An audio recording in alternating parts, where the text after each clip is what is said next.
All right, everybody. Thank you for joining. This is our Monday Motivational Power Talk. I am Jay Hunter Lee, and we have some very important topics that we're going to cover tonight. So, you guys get tuned, get ready, and we're going to get started.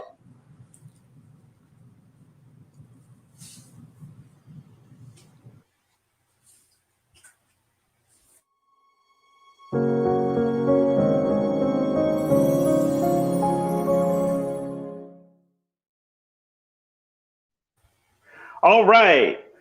If it's going to be, it's up to me to fulfill my dreams and possibilities with dedication and motivation to inspire thousands from all nations. When times are tough and breaks you down, just smile with toughness and rebuild from the ground. During tough times, adversity is a lot. Just remember, time flies, but you are the pilot. Good evening, everybody. This is Jay Hunter Lee here. This is our Monday Motivational Power Talk. We try to do these each and every Monday, 9 p.m. Eastern Standard Time. If I don't have too much busy topics and items on my schedule that I have to address. So tonight, folks, we have some guests here. These are powerhouses right here. And I'm so glad that they agreed to come on and join me and help me out with some very important topics this evening to cover. I'm going to start with you on your bottom there. You see a friend of mine. He's like my brother from another mother. We came up through McKinley High School together in the choir under the direction of APG, known as Arphelius Paul Gatling III, the best choir director and teacher in the business. His name is Mr. Dominic Camp. He's a retired park police officer. I don't see any fishing rods in the back, so I don't know how well he's enjoying his retirement right now. On your top right, we have none other but Miss Diane Groom, retired Assistant Police Chief of Police of MPD in Washington, D.C. She is also a powerhouse.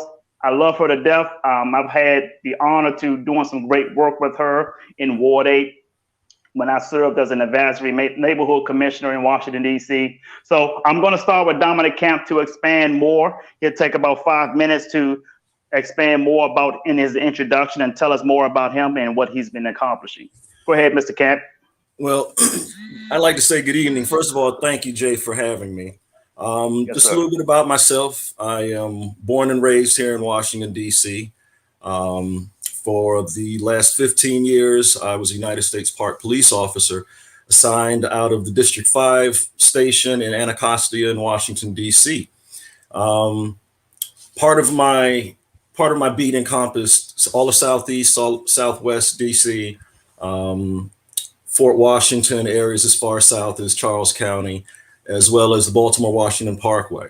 In addition to my patrol duties, I also worked in the communications section, but I was also on what was called the East District Power Squad, which was basically a warrant task force as well as a community relations type of police squad. We did things working within the community. We did plain clothes activities. So I was a cliche police officer. When I was younger, I decided that when I grew up, I wanted to do something and give back to the community. And I can actually say that in my 15-year career, and you know this because I've run into you a couple of times while on patrol, I definitely have been first and foremost to do everything I can to give back to my community, which is why I'm here today to try to help get some important knowledge out there so people can understand what's the difference between fact and what's the difference between reality. And I think once we expound on it later on in the topics, it'll make a little more sense. But again, thank you for having me. Awesome. Thank you very much, Mr. Camp. Also, to let you guys know that Mr. Camp is an extraordinary choir director. And I'm just not talking gospel. I'm talking classical music. So to direct classical music, you have to have a sharp ear for music. I mean, he learned that through our teacher, Arphelius Paul Gatling. I mean, you're pretty sure by now you could probably direct some symphonies and Man, you took me way back with that one, bro. but yeah, old habits die hard. So yeah, That's right. You got that That's right. That's right. Okay, moving on to Madam Chief. I always call her Madam Chief. She can tell you that. Every time I greet her, hello, Madam Chief, and we give us a big old hug. Yeah. Yeah. That's right. Well, good evening, everyone.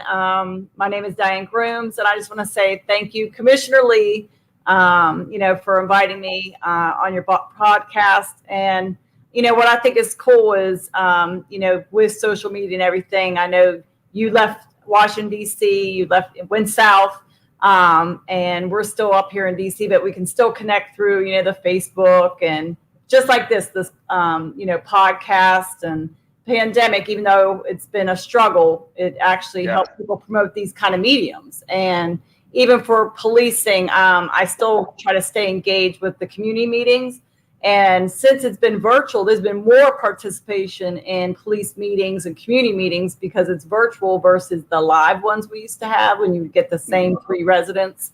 You have a broader audience. So this technology, even though I'm not that good at it, but it does do some kind of things that are good. So, but as you said, I'm blessed to be here. A little bit about myself. I was born and raised in Pittsburgh, Pennsylvania, and I thought that was a big city until I moved away after college. And what a great thing. I mean, I really promote that. I think some of the best education is if you travel.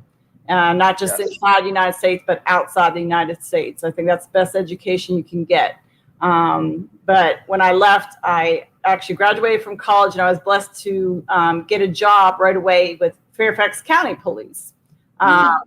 And right away, I was put into the communications center, dispatching, and the crime solver girl. And I also waitressed on the side because I always loved waitressing. That's what put me through college. And then in 1990, there was a huge push for policing in Washington, D.C. And I said, I really want to be nothing against Fairfax, but I said, I want to be real police. And I applied. And again, I do believe in divine intervention because I actually, in college, I wanted to be a high school math teacher. And that didn't work out because I started failing the math part. And so I changed my major my junior year to criminology, and I didn't know what I was going to do with it. And I have no police in my family. And again, I just saw some ads in the hallway about trying out for police. And a lot of my sorority sisters were down here in the DC area. And I'm like, oh, and actually my parents were down in DC when they first met and migrated back to Pennsylvania where they were from. So I ended up in DC. And worked for Fairfax. But then in 1990, like I said, I joined the Metropolitan Police Department. And again, what a blessing, because my goal was to at least study and become captain, because you could study for that. But again, my biggest allies were always the community members, my biggest supporters, and actually made my career worthwhile. And actually to this day, some of my people in my circle are the community members, are my best friends. They're like family to me. So they really supported me through the way, and I believe helped get me promoted and rise through the ranks, from inspector to commander, then to assistant chief of patrol services, where I served 10 years. But overall, I did 27 years, and then an opportunity came out to me to go in the private sector. So I'm down in Southwest in the waterfront, the District Wharf, and providing security down there for the past 4 years. Wow. So actually, after your retirement, you went right back to work. You didn't have time to go fishing. Did you have any fishing rods, Diane Groom? Because April 29th, I retired from DC Police and started May 1st here. But that's a good way to do it, Yes. And even now, I can't believe it's been 4 years because, again, like Dominique said, I think it's very important to give back. I still am very active in the community. I'm on several boards right now, and I love to volunteer. So, and especially over in Ward 8, they always adopted me over there. I do, Far Southeast Collaborative, Anacostia Coordinating Council. try to stay involved, and especially with our youth as well. Awesome. Well, going into our discussion for tonight, you know, we, of course, we have the climate that we're living in today, in terms of policing in the communities, the police, they call it police brutality. I'm not an expert, so this is why I had you guys to come in to not only just educate me, but to educate the audience as well, because we want to know the difference between news being reported versus narratives being sold. And I know Mr. Camp, him and I spoke prior, and he wanted us to touch on the Fifth Amendment. What does it mean? He wanted to give us a big explanation on the Fifth Amendment, because people mention it a lot, but do they really know what it means? So I'm going to let Mr. Camp explain what the Fifth Amendment is, how it is being used, etc. So go ahead, Mr. Camp, you can take that away. Okay, thank you, Jay. I'm not going to make this any longer or any more complicated than it has to be. A lot of times, whenever you hear about police interactions with individuals in the community, especially on traffic stops, the first thing that people always say, I got my Fifth Amendment rights, I don't have to say anything. That is absolutely correct. However, the Fifth Amendment only is invoked during a custodial arrest. Basically, what that means is if I pull you over and I ask you for your driver's license, your registration, and your proof of insurance, you can't tell me I have the right to remain silent, because at that time, you're not under arrest. That begins a problem, because when I explain to you, and the other thing you got to remember, you're not going to win an argument on the side of the road. So getting involved in a long diatribe with a police officer is not going to help you. It's not going to release you from the scene of the stop any sooner. However, as it relates back, as I was saying, to your Fifth Amendment, if I can't identify you, if you can't provide me with documentation to provide your name, your date of birth, so that I can find out if you have any wants or warrants, then I can't release you from the side of that traffic, from the side of the road on that traffic stop, because I don't know who you are. I can't verify your identity. Now, the only other way, barring you providing me with some sort of identification for me to identify you, is to take you to the station and fingerprint you. You don't really want to do that, because all of this could have been avoided by providing your driver's license and information as requested. Now, if you choose not to do that, at that time, you can be cited for failure to obey a lawful order, and then you would be arrested. And for what? Simply because everyone's listening to social media and everybody's a Facebook lawyer and everybody says, I know my rights, I don't have to say anything. You're absolutely right. If you are arrested and they read you your Miranda rights and they ask you if you'd like to answer questions, at that point, you may invoke your Fifth Amendment rights. On the side of the road, if I ask you for your license and registration or anything else, you refusing to do that constitutes failure to obey a lawful order, to which you can be arrested for. And that's when the escalation process begins. It all starts from the general interaction. If you don't like the reason why you're stopped, arguing with the officer is not going to change that. It's best to go ahead and get your citation, get your summons, get in front of a judge, and then have the judge adjudicate whether or not you were correct or whether or not the officer was correct.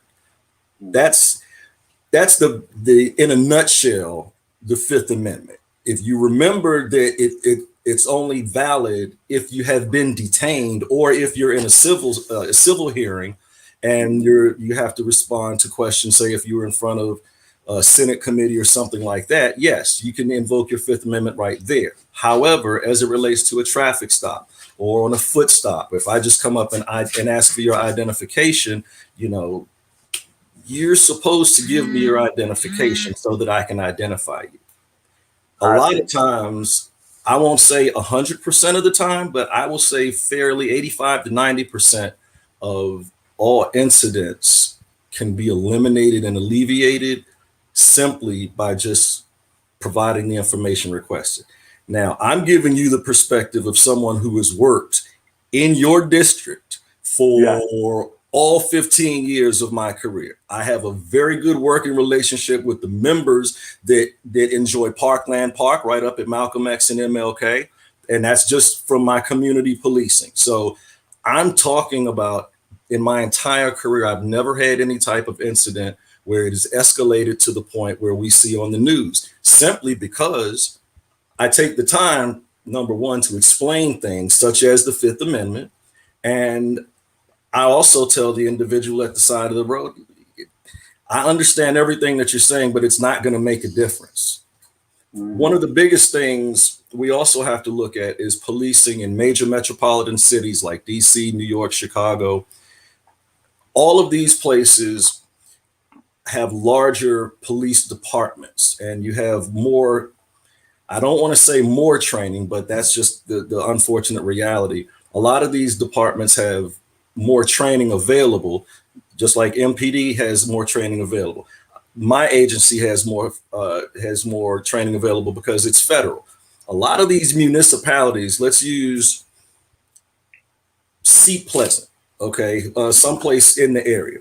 Seat Pleasant Police Department does not have their own training academy. You can go to the Prince George's Community College, which is a municipal academy where you can apply, and you go, and once you graduate, you become a police officer certified in the state of Maryland, and you can go and join any department within the state of Maryland. The drawback to that is when you're coming up for in-service, which you have to do, some agencies 40, some agencies more hours.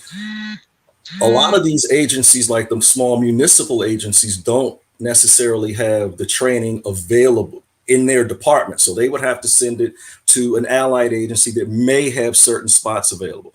I think that is what's part of the bigger disconnect overall, because on the federal level, we got all of our training at FLETC. So everything was all standardized. Metropolitan Police, they have their own police academy right over here on Blue Plains.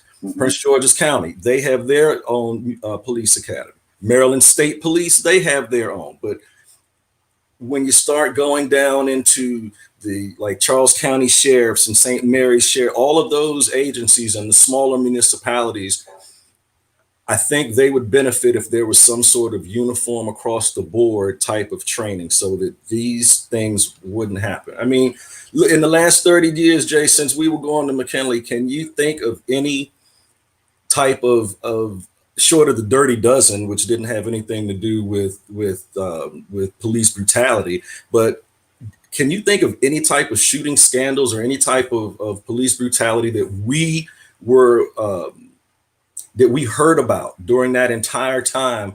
Say, take it back to maybe even 1989, 88, 89, up until now.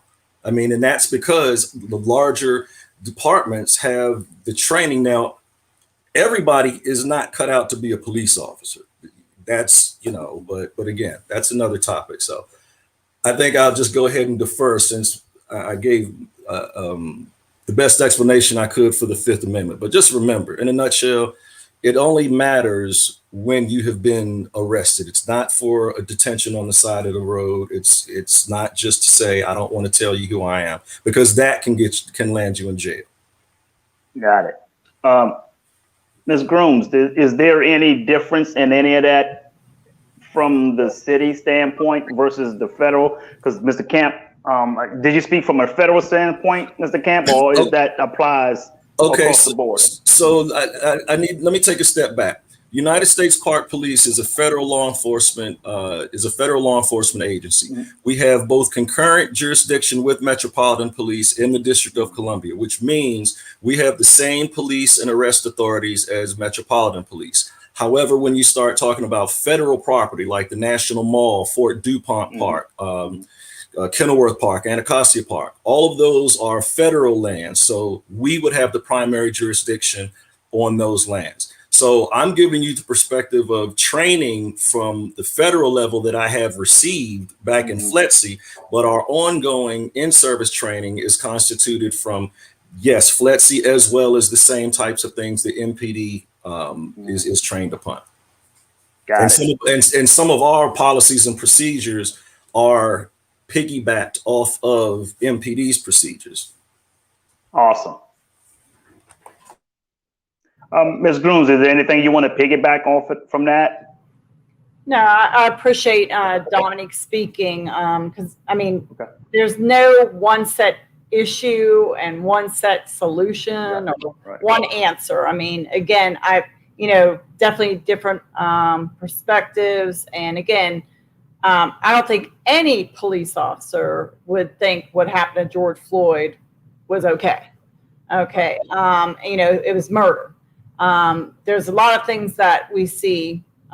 We definitely against policies we have, definitely brutality. And then there are some other scenarios where there is outrage from the community, again, because it necessarily might be a procedure or a practice that police have been trained to do. And again,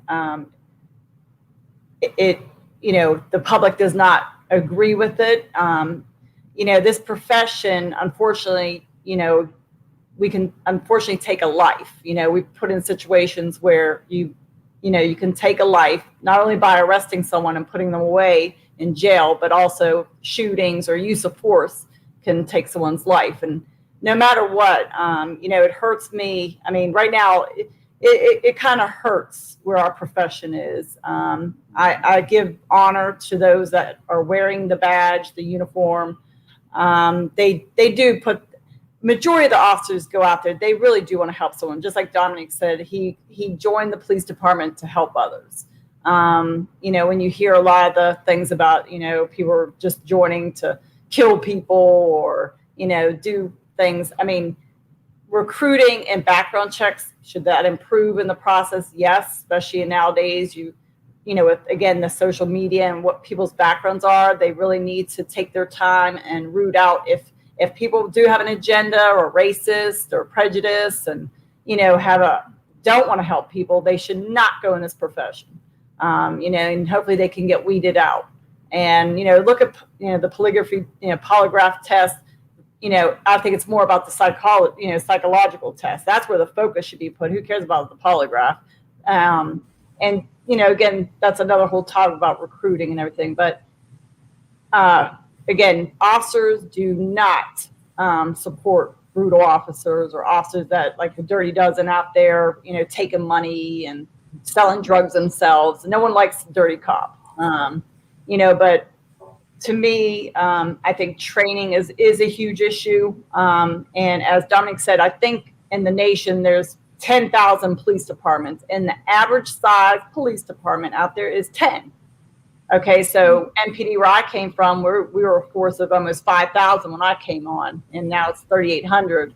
But like New York, LA, where they have 20,000 cops, I mean, those are, those departments are a lot different, where it's so huge. They do have more resources, not only from internal, but, we get help from the feds, the federal government too, that can get us better training and just experience with, the public. I know, I'll take an example. When I was assistant chief, my counterpart was in PG County. Now their department has grown, but I was shocked because I was very upset that PG County would be chasing people into our jurisdiction and getting into major accidents, killing people, and I met at the time, Kevin Davis was my counterpart, and we sat down together, and I didn't realize that PG County, even in 2000, maybe 10, they didn't have a pursuit policy. So people really have to understand there is a lot of things that, and there is the Commission on Police Reform. I think there should be uniform training standards. Okay, we didn't have the chokehold. That's against law. We're not allowed to do it. So when this happened with, George Floyd, we were like, that would never happen here because it's illegal to do. It wouldn't happen. Now, if you do it again, murder. But I think there should be universal training for all departments, no matter how big and small the department is. Certain policies. I mean, it should be equal on board, so everyone does kind of act the same. Now, Also records. I do believe, that there's a movement to share records, because I wouldn't want to hire an officer that actually committed murder or something that he was able to sneak out of his department, without being terminated. Maybe he resigned. Nowadays, I think that's even changed where people are getting terminated. But they resigned and their record is terrible for abuse and things, and they get hired somewhere else, jump a border and work somewhere else. So I think, some key reforms are definitely needed. Even MPD, is our department. I'm proud of MPD. Are we perfect? No. But, we always are willing to hear and work with the community. And I think sometimes, too, we need to know, what are the community's expectations? What are the expectations? And like I raised to you, Jay, my number one question is, when you call 911, who do you think you're getting? Okay, because I don't know anywhere where you get a mental health specialist, a teacher, a doctor. You're going to get police, because we're the only 24-hour agency besides the fire department that's coming when there's domestic violence happening, when someone's running naked in the street, hey, there's a car accident. Until there's really 911 reform, legislation reform, it's much bigger than just police reform. Right. Right. Yeah, I'm glad you covered that. You've already started covering some of the topics that I have here on my cheat sheet here. Responding to 911 legislation, armed laws, agency unions. Can you touch on a little bit of those? Well, again, again, 911. I think that's maybe nationwide that people call 911 when, if something's happening, even if I know in DC it used to be frustrating, even if they see trash in the roadway or a mouse or a cat in a tree, they're calling 911. Right. And who's going? Police or fire? Now, are we trained for all this, thing, appropriately trained? No. Like with the mental health crisis, I'm telling you now, I would love to see more money and resources put into mental health, for not only for the youth and in schools, but out in the public overall, where, when someone's in crisis, people have to really be fair about what the police get. I was part of the program to create the CIO, Crisis Intervention Officer program, with the Department of Mental Health. And again, it's 40 hours training, 40 hours. We're not certified doctors, psychologists. Again, you learn from your experience out in the field, and try to do the best you can to, help people. Some of the roadblocks are resources. Out on my beat when I first started as an officer, unfortunately, it was the crack era and heroin and PCP. Some people, I had to deal with, they were ready to get clean. Okay. And when they're ready to get clean, but guess what? I couldn't take them anywhere because there was no detox center. There's nowhere to get help. So again, it gets frustrating for the officer that does want to help, because sometimes there's this, black hole that you can't refer a family to get services, to get food, to get these services that they really need. And so, like you said, it might escalate, or the person doesn't get any help. And the only way they get help is to get locked up. And I do regret that. And I'm sure, Dominique, I have people come up to me in the city and say, thank you for locking me up. Yep. No one should ever have to say that. Exactly. Okay. Because if that's the only way you can get services, our system is wrong. Right. Wow. Thank you for locking me up. Wow. Yeah. Well, you get that. And then there's another part in DC, when we run into possible mental health issues, then we would have to take them over to CPEP, which is on the grounds of DC General Hospital. Now, once they go, they're technically supposed to stay, I want to say 3 days.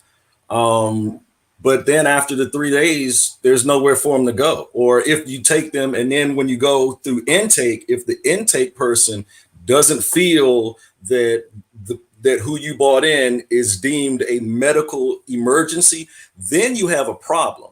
Because I know how the individual was when I had my interaction with them. And now you're telling me after 15 minutes of talking with them, they're lucid and they know what they're talking about. What do you do then? Legally, I can't arrest you for anything. I mean, nothing that would stick, and that would make me look, I'm trying to do the better good, but that's still doing the wrong things for the right reasons. So it's not just about getting the money out there to try to help the mental health issues, but we have to look at what constitutes a mental health issue. When we're talking about, and I can speak personally on a couple of different ones. I've been in situations where people have had mental crises and telling me they want to go jump off a building. I had a guy jump off of the 450 bridge into the southbound lanes of the Baltimore-Washington Parkway. He survived, but people are always saying, well, why did they have to shoot him? Why can't you just tase him? Well, a taser yes, it's less than lethal, but it can also escalate a situation. And people don't realize that tasers don't work on people that are having mental health crises, people that are under the influence of PCP, or people that are under the influence of K2. And it's because they have no pain receptors. So if I'm trying to use a taser on you and you start ripping out the probes on me, what's next? Wow. And that is, pretty much bring me to one of the topics here when you're making split second decisions and thinking, okay, is this a taser in this circumstance, or is there a firearm? You know what I mean? I'm glad that you brought that up. In service every year, officers from my agency go through what's called JPS, and that stands for Judgment Pistol Shooting. And what it is, it's a real-time simulation, and it gives you various scenarios that you have to decide whether or not you're going to use a taser, which you're either a taser or a gun. And it's interactive. So the screen is moving and going through your scenarios, and you might come up upon someone who's talking about hurting themselves or just mumbling, and then all of a sudden they pull out a knife and charge at you. Officers are trained how to respond to split-second decisions. Now, touching back on what Chief Groom said earlier about the psychological testing, when I went through my application process, I went through 6 different psychological tests in the same day. It's not necessarily the agency or any policy, but it's the individual that you have that's in the position. Like the chief said, everyone is not cut out to be a police officer. By the same token, you can have all of the training in the world. And if you're in one of these rural, I hate to say it and keep using it as an example, but if you're in one of these rural communities and municipalities that doesn't have calls for service regularly, and you're used to maybe pulling over tag lights out or unregistered vehicles, and then all of a sudden you have to deal with someone who's coming at you with a knife, or someone who's in a hostage situation. If you aren't focused on what you're doing all of the time, it's very easy to make a mistake. To answer your question, yes, officers are trained as to what level of force I need to use. First and foremost, anyone that has a knife, you're not going to use a taser. That's the first thing. The second thing, anyone that has a knife, you don't get a warning shot. You don't get a shot in the leg. The only 2 agencies, law enforcement agencies, authorized to give a warning shot are the United States Coast Guard and the United States Secret Service. So giving someone a warning shot or shooting them in the leg is not what they are trained to do. We're trained to shoot center mass of whatever's available. If you're hiding behind a wall and you poke your arm out, I'm going to aim for your arm. I'm looking for the largest amount of mass possible. But officers are trained in what level of force to use. You're able to use as much force as you can reasonably take this person into custody. Granted, things can go from 0 to 100 in the blink of an eye, but the trained officer should know when to use the appropriate amount of force. Be it pepper spray, be it a baton, be it a taser, your firearm should be your last recourse. And before your firearm is your taser. So once you get into that area, then it gets kind of scary. Right. So just hypothetical, a use of force resulting to you having to use a gun. Then you get ridiculed, you get judged by people who don't understand that line of work. You know, how can you see that being justifiable or explained properly to some, in some cases, some people who hold political office? Well, let me say this. First of all, anybody can be an armchair quarterback. Anybody can say after the fact what they would have done, should have done, could have done. One thing police officers learn early on, and to civilians, it might sound unpleasant, but it's a mantra that many officers live by. And it goes, I'd rather be tried by 12 than carried by 6. So if I'm in a situation where I have to use deadly force, I'm going to use deadly force. If it's between me and someone else who's putting either my life at risk or the community at a risk, I have to do what I swore an oath to do, plain and simple. And when you're going through all of your interviews, they ask you these questions. They ask you if you're religious. How do you feel about taking a life? Would you be able to take a life?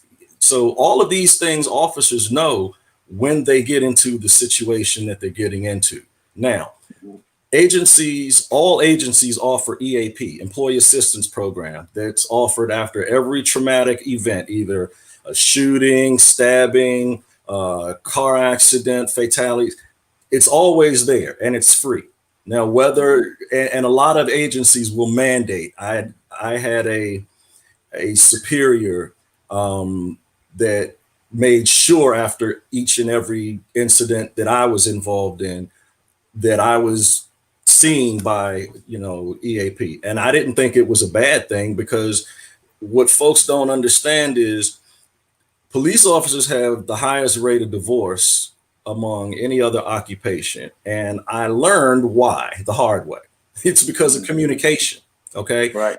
I can't come home, and I couldn't come home and explain to my wife at the time, how was your day? Well, I really can't tell you that I was on a scene where I saw a decapitated toddler that was ejected from a window because somebody was coming up from Florida, exceeding the speed limit, hadn't had any rest on a Christmas weekend.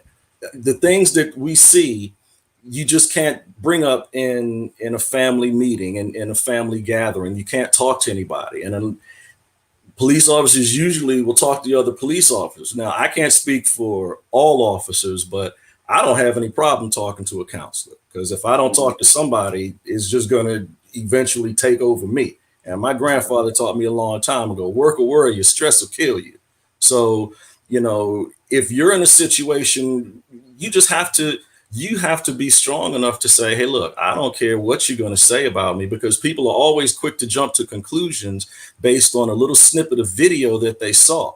Now, the issue becomes, like you and I have talked about, cognitive dissonance. Now, when people already have a preconceived notion in their mind of the core values and core beliefs that they feel, it doesn't matter how much fact or how much proof that you can give them to show what is fact, and they're going to live in their reality, whatever. With that being said, it doesn't really matter nowadays if an officer is vindicated or if the shooting was a good shoot or whatever, because people in their mind every time they're shooting us again. It's happening again, and I understand that. I grew up in the days back with Maurice Turner and Ike Fullwood in the days of the Jump Out Squad. So, you know, this happened to me when I was younger.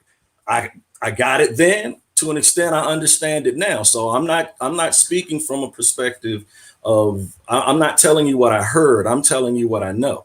But what bothers me is the same anger and vitriol that we have when it seems based on a video that this officer was wrong and they did this, that, and the other. But then once the facts start to come out and you kind of put two and two together and you see that really it was something that should have happened.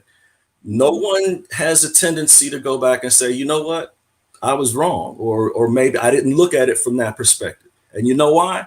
Because people only think one of two ways, either logically or emotionally. And nowadays, more people are thinking emotionally, which isn't necessarily a bad thing, but emotions have a tendency to cloud logic, and that is a problem no matter how you look at it. Understood. You know, I'm watching some stats here from Statista, as you mentioned. You know, when people say, "Here we go again," things of that nature, and I believe a lot of it is media driven. I think some of these videos or whatever has been doctored in some ways. And I'm looking at Statista here, and it talks about number of people shot to death by police in the United States from 2017 to 2021.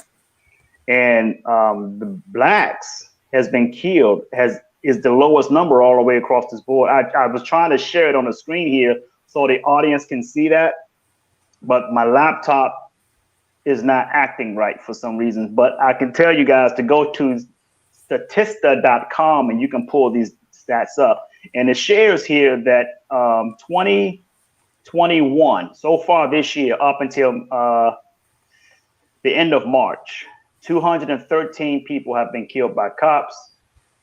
30 of those people were black. And I'm seeing that this is a very credible organization or website statistic, because I've heard people mention this before and getting some numbers that they wanted. And Dominic, I had mentioned to you that I would do this research for you. Diane Grooms, are you familiar with this site?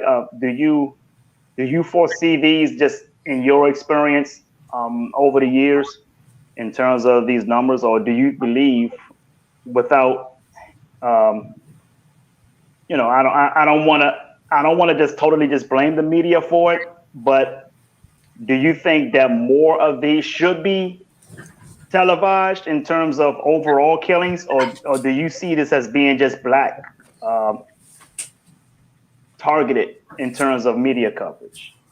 Well, I do have an opinion about media. Of course, they serve a good purpose, but also I think they do a disservice, not only with this topic, but even with missing persons. Again, I'm a big supporter of black missing.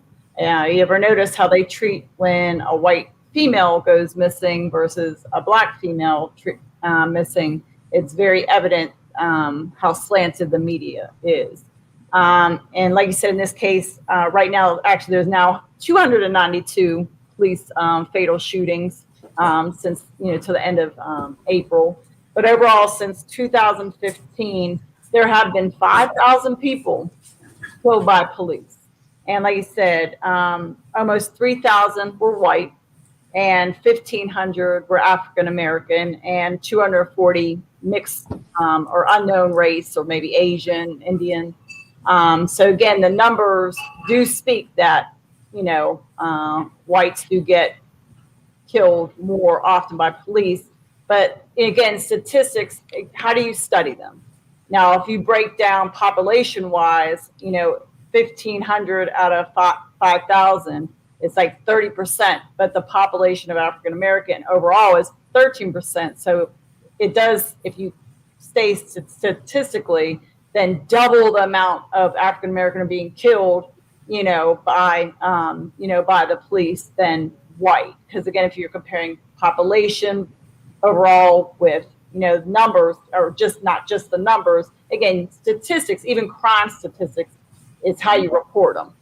You know, you can make, you know, when as a assistant police chief, when I went into media, I'm not going to start off with negative and say we've had 15 robberies. I'm going to go in there with my statistics and say we've only had 2 stolen autos. You know, again, how you present statistics, again, how the media can present them too, can sway people's opinion and everything.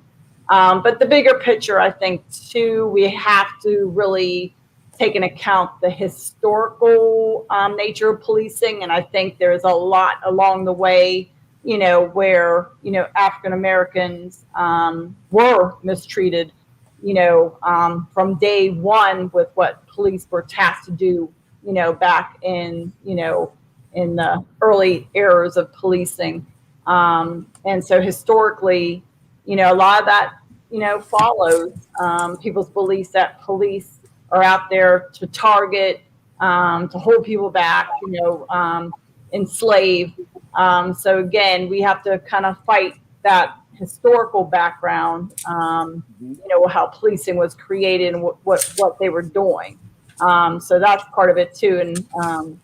And when you have the visuals on social media, like these videos, and it is a good thing we have body cameras now, you know, because again, if police are doing wrong, put it out there, you know, but I think it has to be fair. Like you said, don't show a snippet of everything, show the whole context. Okay. And then you want to reserve judgment, but everyone knows people want to have a story. They want to sell, it's not even selling newspapers anymore, but sell the, you know, little clip it on your, you know, YouTube or whatever it is now, to sensationalize. But again, I wish people would kind of take the time to really, before they become, you know, go to judgment and start these protests and everything, listen a little bit or see everything. And then again, if it's wrong, it's wrong, and, you know, fight against it.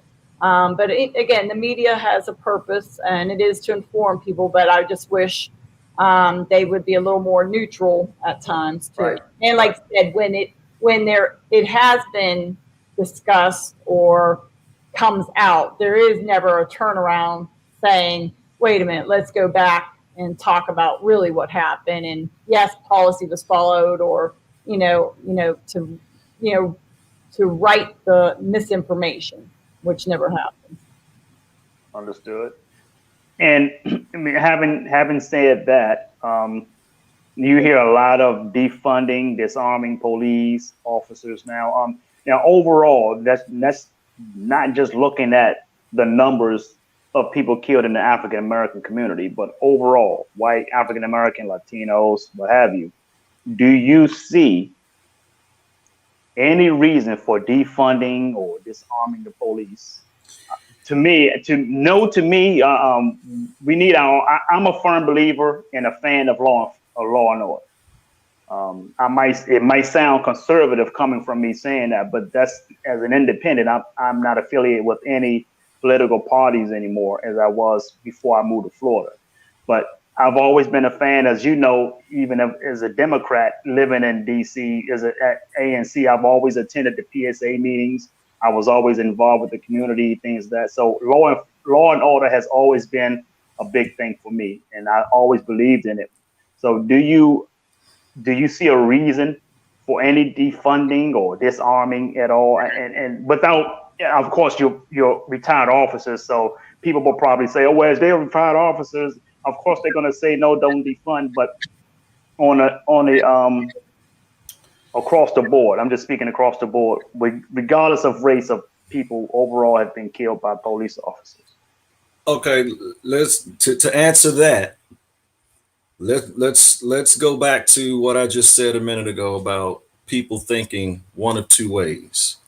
Emotionally, everyone is talking defund the police, defund the police. Logically speaking, who are you going to call when someone breaks into your home?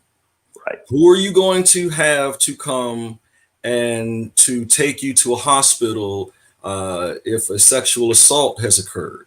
Mm-hmm. Who is going to go out and actively arrest the criminals that did these types of things. So I understand the whole defund the police, but realistically, that's not something that's going to happen.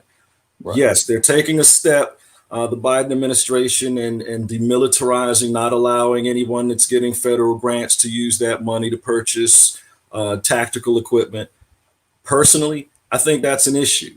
And it's primarily from my work from working on a warrant squad, on a warrant task force. Okay. Yes, officers need this type of equipment to do their job in certain situations. Like I was saying earlier about the small municipal police departments that get these huge federal grants and go spend tens of thousands and hundreds of thousands of dollars on these toys and trinkets that even the larger agencies do not have. So to an extent, I agree. All agencies don't need them, but there is a purpose for them. The rifles, the patrol rifles that are used, I'm not going to call them assault rifles because that's not what they are. That is a name, as you said, that the media had given them. Okay, they are not assault rifles. They are rifles. They have a specific purpose. Everything that a police officer has is for a specific purpose. If you take away any of those items, then you are doing a detriment to the individual as well as the community, and you're taking away tools for him to keep everyone safe. Right.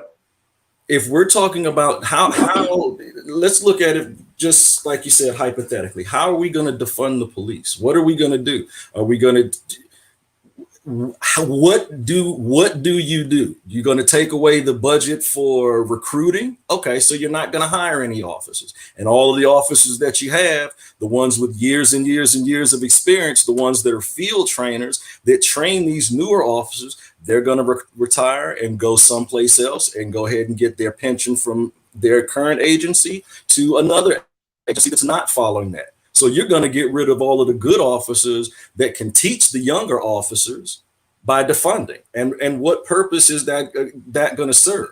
I hear there's some police agencies across the country, one or two, that are now sending counselors and mental health specialists to certain types of calls. Yeah, that's a great idea.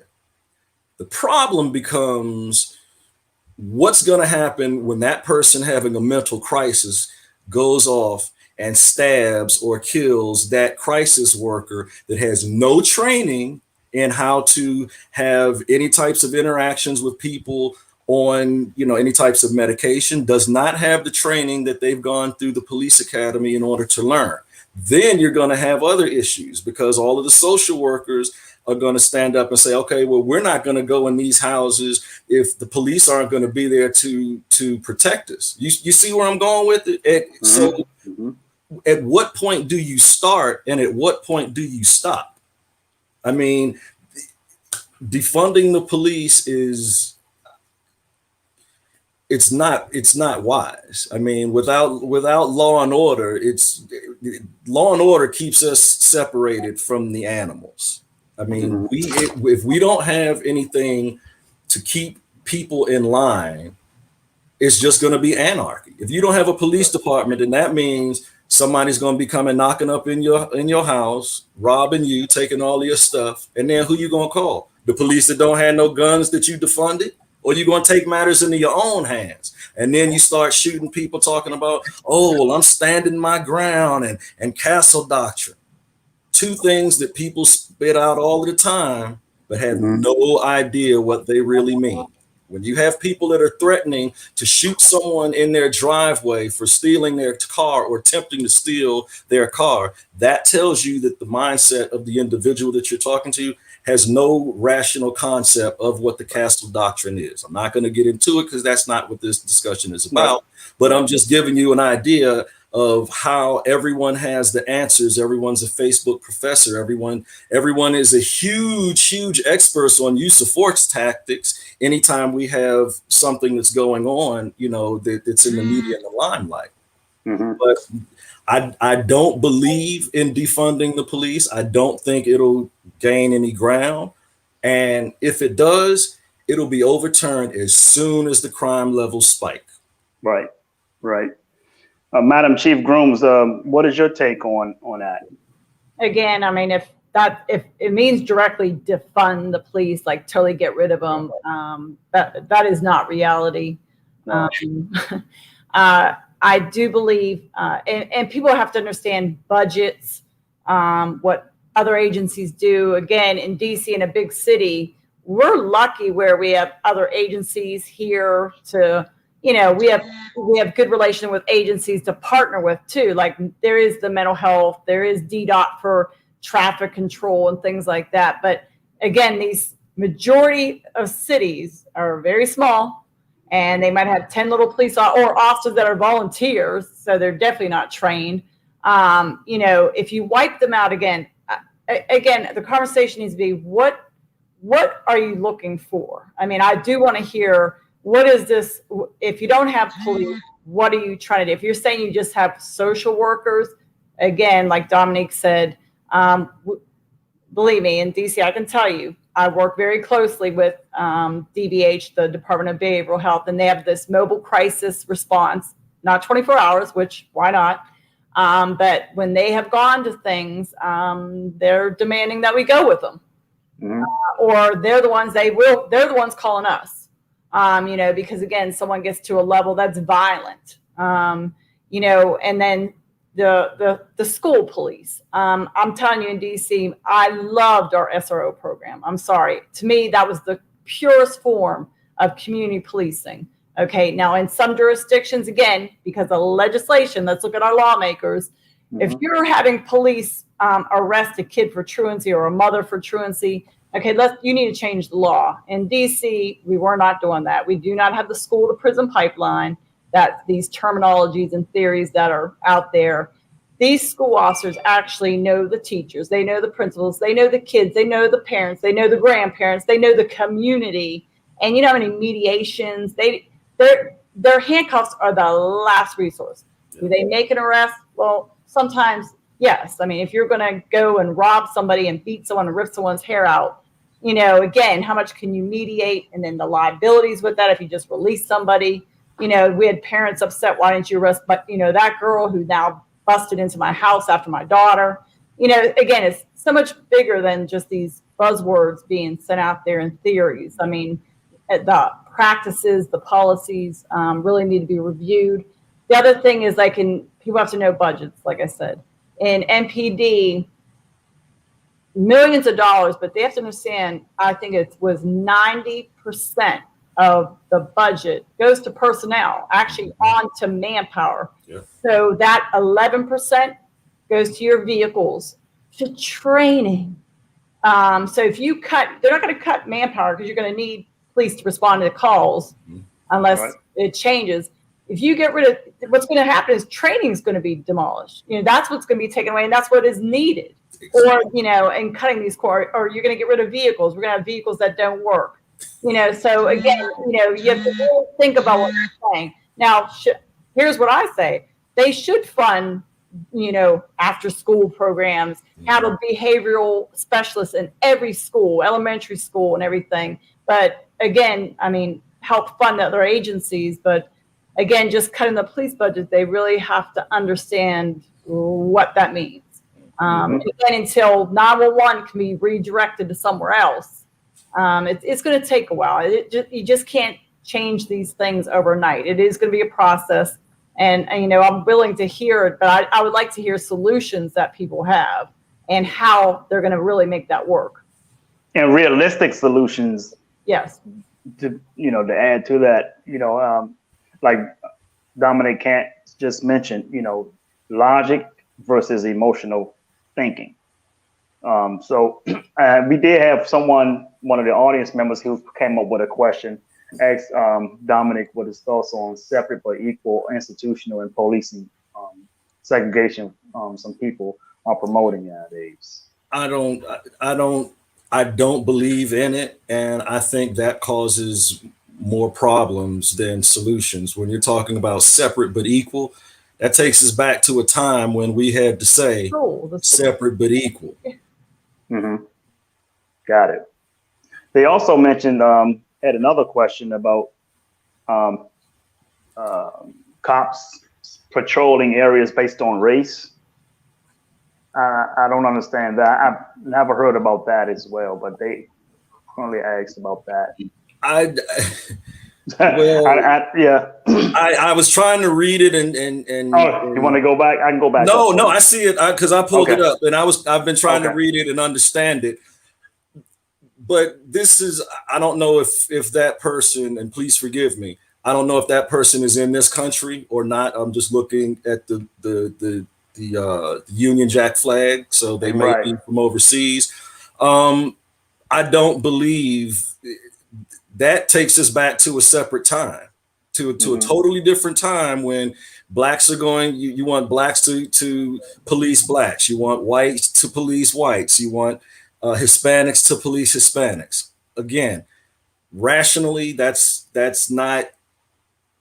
It won't work because you're separating three ethnicities based on their race. That and it in and of itself is racially biased in a diverse country. Yeah. So well, exactly. I mean that now I understand. I hate to keep going back, but when we're talking about these smaller municipalities, and I went to school in Orangeburg, South Carolina, and I didn't know that Mayberry existed until I went to Orangeburg, South Carolina.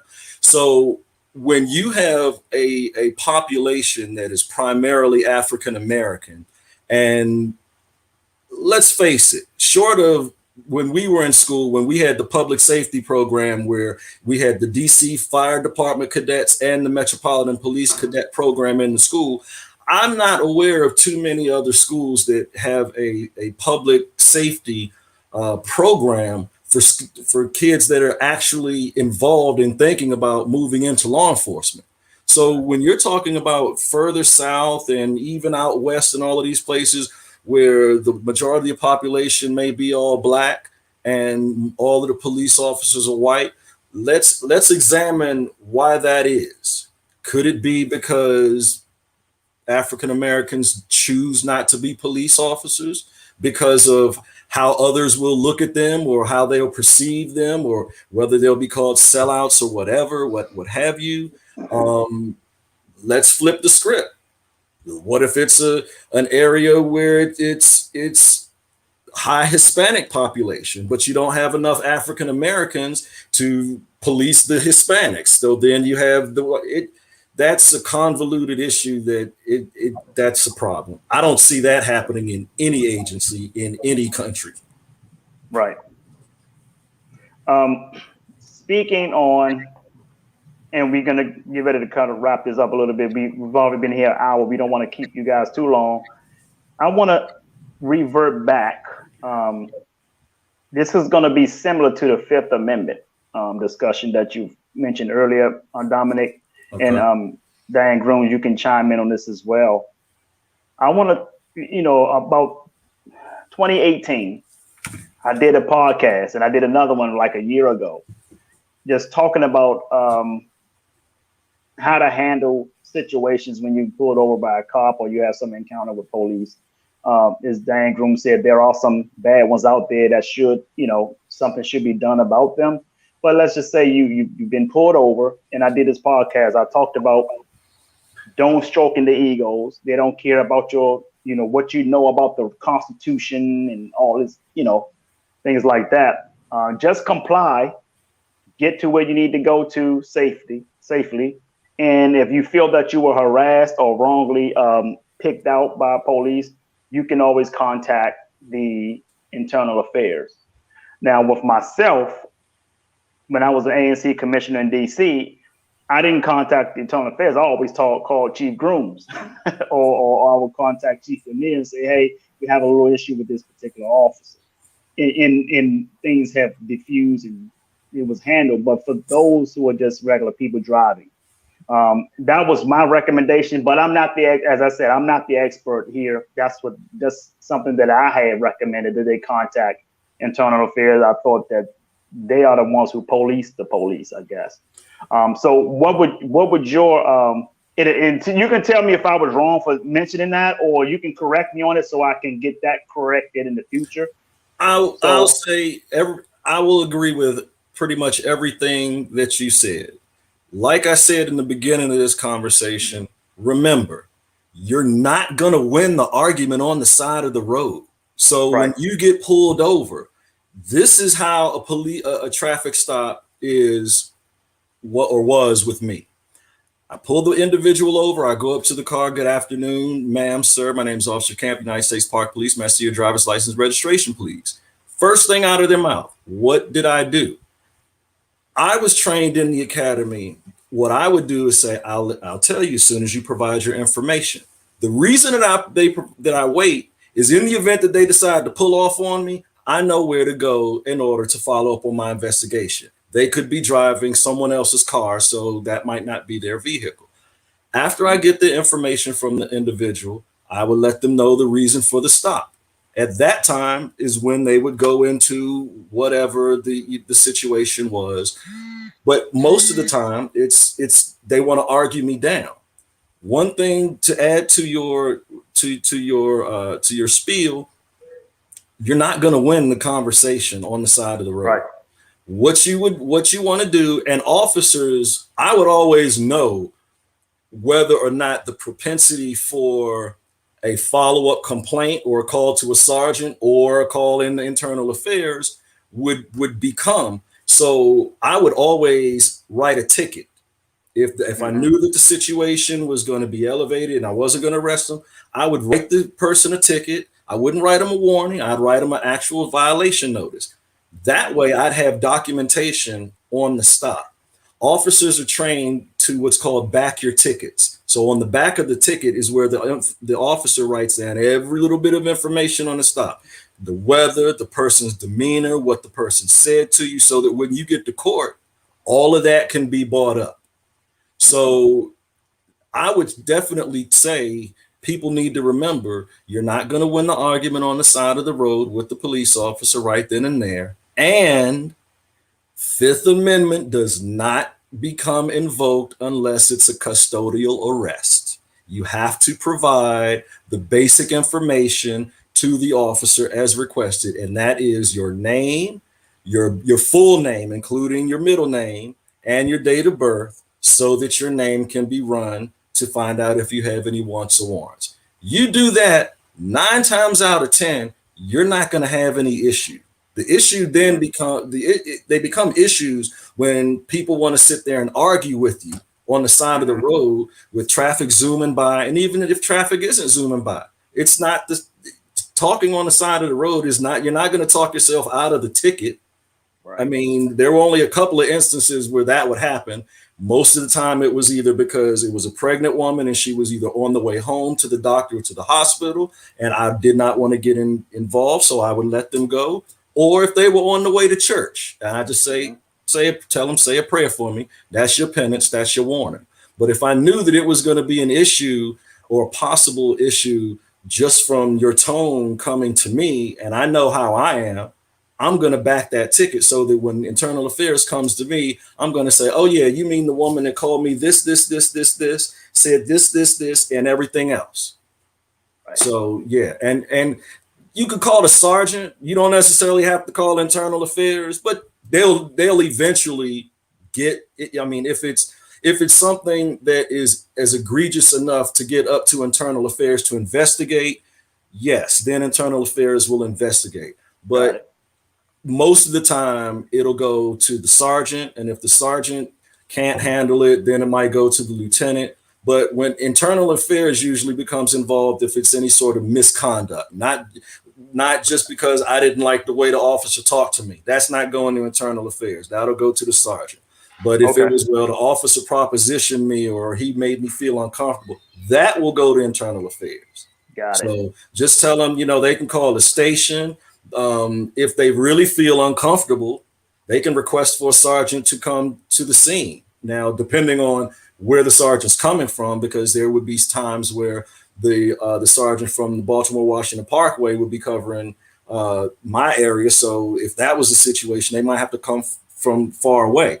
But there are outlets, and usually, like I said, when internal affairs gets it, it's because it's usually misconduct. Usually personnel matters can be handled on the administrative level with the sergeant, lieutenant, and maybe your commander. Understood. Chief Grooms, anything you want to piggyback on? Well, again, you know, I think communication is a huge piece between the officer, but also the community. Some elements too, time. I think sometimes officers have so many, you're kind of pressed to answer all these calls, right? So you don't have time to be dealing with, you know, like, hey, it seems very impersonal. Like you do have someone maybe that got robbed or something happened. And you're like, what's your name? What happened? And in your ear, you have, hey, you clear yet? You have another radio run. You have run. So some people don't really realize all that's pending too. And it seems robotic and uncaring. I wish there would be a way to maybe if they get rid of some of these duties from police that they don't have to go to. I used to call it insurance reports. I say let insurance carriers take care of accidents. We pay big bucks. Why are we doing that? And type up and do all the work really for insurance companies. Or lost tags. I shouldn't be going to anyone's home anymore to take a lost property. Or you lost your cell phone. Okay, police are not needed. Do that online. Okay, again, insurance type reports. And let me have time with someone who just got beaten up, someone who just got robbed, shots fired in the community. If I had more time to communicate and spend time talking, you know, with the victim, with the witnesses, versus just, hey, what's your name? Okay, bye. And, you know, here's your police report, bye. So there's a lot of people that are pissed off saying these officers don't care. I don't hear from them. I used to always think it's really important to do follow up and call someone back to see if they have anything additional because they're traumatized too. So that's the thing too, where officers, you kind of have to, like Dominic said, officers take it personal, the community takes it personal, so they start arguing with each other, like, you know, versus just calm down, everyone try to listen to each other. When I used to deal with the drug dealers on the block, right? They're like, oh, Blondie, you're harassing us. I used to be like, hold up. Let me show you my police radio. Hey, dispatcher, what did I get a call for? And I let them listen to what I was given. You know, I didn't just come on the block to mess with you. Okay, I got a radio run, and who called it in? Because again, a lot of statistics, like DC just had the statistics about stops, and that only African Americans are being stopped at a rate more. Well, I would like to know what race was the caller. You know, are they measuring who calls in these calls? You know, because, hello, you know, where did this call come from? I would like, you know, the ACLU measure that. Right. You know, who's calling in. And at every community meeting that I went to before I retired, people in the community want police. They even want more police. I like the narrative that no one wants the police. I think that's false. Or, you know, they want more cameras. But again, if we could really communicate and on traffic stopping, believe me, I had to learn, you know, because I'm going to be honest. When I first joined DC Police, I'm going to tell you, I actually feared. I'm like, you know what? I'm going to be thrown out in the street. What am I going to say? What am I going to do? I was thrown out on Georgia Avenue. And I'm like, okay, I didn't, you know, again, Pittsburgh is not a big city. But again, I was able to have some good full-time officers that helped me along the way, but also the community. And you know what really taught me, I think, since we didn't have many scout cars back then, I was put on foot. That was the blessing for me to walk from Georgia Avenue all the way down Georgia Avenue to Park Morton and all that. Along the way, I had to face people at the bus stop. I had to go in the business, say hello. I had to deal with the guys on the block. And again, talk. You really have to learn how to talk. And I think that helped me. I think a foot beat should be mandatory training. Absolutely. But the scout car is, again, put the windows up. And now if they have the little computers, they can play their games. And they're ignoring. And it's a safety issue also. But I think foot beat really helped me along the way. And I think that should be part of a mandatory training program. Because you were forced to learn how to talk, how to communicate, how to take time. You're not always on a call. So, you know, when you're on your downtime, you know, go to the rec center, hang out with the kids, and, you know, and form relationships. Relationships are critical to this job. On traffic stops, again, if you don't explain, you know, maybe why, it did change in DC. The script was, you know, when you do approach, and I understand you want to get the name and everything, but now we are told, hey, this is the reason we're pulling you over, to stop that. Why are you pulling me over? Right. You know, so some things do change. And I think now with us, body cameras were just coming in. So you don't have to, I used to have to write all my notes when I got back in the summer. Yeah. You know, on the back of the ticket. But now with the body camera, I guess that's good for them. They don't do that anymore.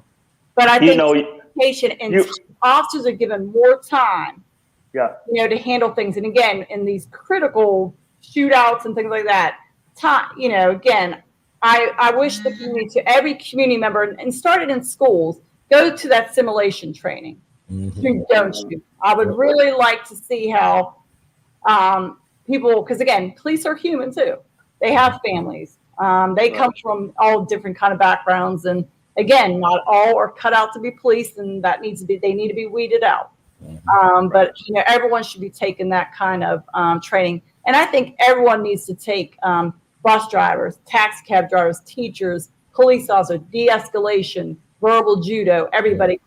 I don't know about you, but our young people who are, you know, so many are they have bright futures ahead of them and so talented, they don't get listened to. But there's a lot of anger out there. You know, I used to just drive through, and people, they'd be cussing me. And I'm the type, I'm going to step out. And again, I'm not going to cuss them back, but I'm going to say, can I ask you, are you having a bad day? Some might give me the finger and walk off, but then you could actually get a dialogue and figure out what's going on. These kids have a lot of pressure. You know, a lot of them, you know, they're on their own, you know. So again, I think, you know, any profession, you know, just if police could get more time on things, and again, just defund the police, get rid of some criminal things from them to do, and let them focus on certain things, and they could take more time to deal with the community, with complaints and crimes that they have. And they do need training. You need specialized training out here, you know, with that. And then the other thing I would really like to start too, you know, not only police, you know, we could, like I said, we can take a life, you know, through jail or through a shooting, but, you know, let's challenge some of these other professions out here. I would like doctors to have body cameras. Okay. So when they cut the wrong artery, or they are laughing in the operating room, or, you know, or they're drunk on duty. Let's, you know, you know, let's treat all professions, you know, and really see what they're doing. Because again, racism, prejudice, that's a lot of different jobs as well that we really need to expose. Now, mentioning doctors, I'm glad you brought that up, because I actually had it on my list that you provided. Now, how do you see that can be done? Is there reform for like pilots and everything like that? In terms of doctors, how can that be something that could be implemented without HIPAA violation? Well, again, this. And I think it's a good idea, by the way. But again, if they're doing a job. You know, again, we don't, like our cameras that we film, they're only there's regulations on when to release. Same thing for doctors. Wear them, or pilots, you wear that camera, and there should be laws about when they have to reveal it. No one's saying got it. Operating. Nope, that the media shouldn't get a hold of that.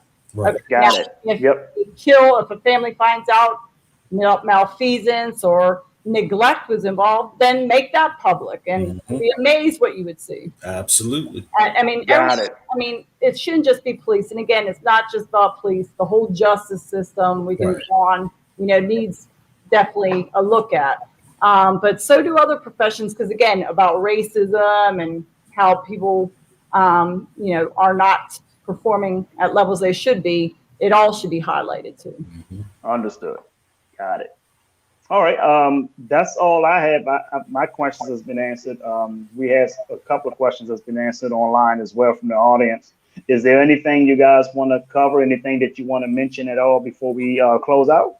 the last thing that I want to touch on is one thing that bothers me as a lifelong DC resident, and even as a grown man now, is we as African Americans have to get out of this mindset of stop snitching, okay? Because we all want crime-free neighborhoods. We want to be able to enjoy going out in the courtyard without bullets flying and 7-year-olds getting shot because people don't know how to have any type of sense, okay? Everyone is always yelling, stop snitching, until it's your son or daughter that's been shot. And then you kind of want everybody to say who did it. Right. We can't have it both ways. We can't be a society that says we want to live a certain way. Oh, but I'm not going to say, that my nephew was the one involved in the triple shooting because he was just having a bad day, or the police, they just going, that is not a rational mindset to have. And until we get out of that mindset, look, right is right and wrong is wrong. I have arrested, and I told you this before, I've arrested numerous of our former classmates at McKinley, some other people that I've gone to school with over the years. And I told them then, look, if it's between you and my job, after all these years, you still doing the same type of stuff you've been doing 20, 30 years ago? Come on now. Right. We have to accept some responsibility for ourselves. Correct. So when these things start happening, like Chief Groom says, ask the ACLU, who are the ones that are calling the police on these people? I can tell you from working over in ward, in the 7th district, in their 7th district, I can tell you who's calling over there because I can tell you who's not living over there. So, and it's not about, it's the whites. No, it is what it is. If you have a community of 90% African Americans, of course, you are going to have a fair amount of that crime committed by some of those same ones in the community. Last time I checked, it's not too many people driving from Gaithersburg to come over to Southeast to shoot or rob people, and vice versa. So we have to start saying, look, enough is enough. Now, when I was growing up and I was 16 years old, I had a job. Minimum wage was $3.35 an hour, and every 2 weeks I bought on $442.66. Ask me how I remember those numbers, okay? Right. But when you have a child that's coming in $200 and $300 pair of shoes, different ones, and all of these clothes and everything, driving a car, come on now. Either you blind or you don't want to see it. But little Johnny ain't an investment broker. You just have to be honest with yourselves and say, look, I'm a parent. I can't be your friend. We have to have these boundaries, and the community is not going to get any better if you keep doing the same thing over and over and over. So the police have some responsibility in this, but we also have a responsibility on our own. And like Chief Groom said, it's the communication thing. As soon as you get pulled over, why you pull me over? It's that. Why? Who you mad at? What did I do? When I used to go into schools, I don't know if I told you this, when I used to go and visit schools, it'd be Southeast, Fort Washington, Charles County, the first thing I would do is ask the entire class, how many people in here don't like me? And you should see the number of hands that go up. The next question is, how many of you know me? And no hands would go up. So I would start off my whole presentation by, why is it that you don't like me and you don't even know me? And sure enough, it's always because of something either in the media, or because the one that I used to get was all the time was, well, because they came in and locked up my uncle or my cousin. And I would ask, well, what was the reason? And they would tell me, and it would make sense why the individual got arrested. But the problem is these kids, and I'm going and seeing kids from 3rd grade all the way up to 8th grade. I didn't go to high school because they already know all of the answers and they know everything. So you really can't get to them. But when I would talk with these 3rd, 4th, 5th grade students, they honestly didn't like me because of my profession. And it was from what they were getting from these other places. Right. And I didn't understand it when I was a child, but I know now kids are like sponges. They absorb everything, you know, and it's sad when you talk to a 3rd grader and you ask him, why don't you like me? And he says, because you arrested no, I didn't do it, you know, but because the police, you know, arrested. And usually by the end of the class, I would ask them, how many of you don't like me? No hand. Well, it might be that one kid that was kind of like me in school that, you know, doesn't like, but you put all of that aside once you communicate. But right. The problem is, one of the many problems, what's being fed to these kids, what these kids see on social media, right? Cell phones. I mean, you couldn't used to have a cell phone unless you were 18 years old. And when I got my first cell phone, it was back when Bell Atlantic Mobile Systems was one of the 2 cell phone carriers along with Cellular One. So nowadays you got 9, 10, 11-year-olds with phones. I mean, wow. Yeah, exactly. And then, you know, and parents are like, well, in case something happens, he's 8. He's going to be with an adult. But exactly. Anyway, I digress. We definitely need to have we need to pick this back up another time, because there's so many different things that we can expound on just based from what we discussed, because every door that we open in a conversational topic, it opens up more and more and more. That's right. Down scribbling notes the whole time. But, but I mean, I think it's definitely something that people need to hear. And you know me, man, I'm one of these people. I have a problem because I tend to say things that need to be said, and I don't really believe in sugarcoating anything. So I can understand that some people might not necessarily like how I said what I said, but I meant everything that I said, because we need to know all of this. And knowledge is power in more ways than one. But I will tell you this. I don't care if it's my former agency, if it's Chief Groom's former agency, PG, Maryland State. The moment you open your mouth and tell the officer what you did not do, that guarantees you a ticket. I learned a long time ago, before I was a police officer, the officer in the first 30 seconds of pulling you over already knows if he's going to give you a warning, if he's going to give you a ticket, or if he's going to lock you up. The reason is because I've already run your tags, and if you're the registered owner, I know if your license is suspended. So if everything's good, if your insurance is good, my interaction with you when I go up to your window will determine whether or not you'll get a written autograph or whether you just get a verbal warning. And that is what allowed me to be able to have a successful career in DC, not to mention being from here. I would know people just from various backgrounds, from either singing or school or anything else. So, you know, I would see everybody, and my demeanor is such that I'm not trying to escalate anything. That's the last thing I used to get all the time. Man, you ain't one of us, man. I grew up on South Dakota Avenue and Bladensburg Road in Woodland. That's right. You know, I went to Wilson, I went to St. John's, I went to DeMatha. I got kicked out of some of the best schools in the city because of my behavior. I wasn't a bad student. I was just mischievous and didn't want to do my work.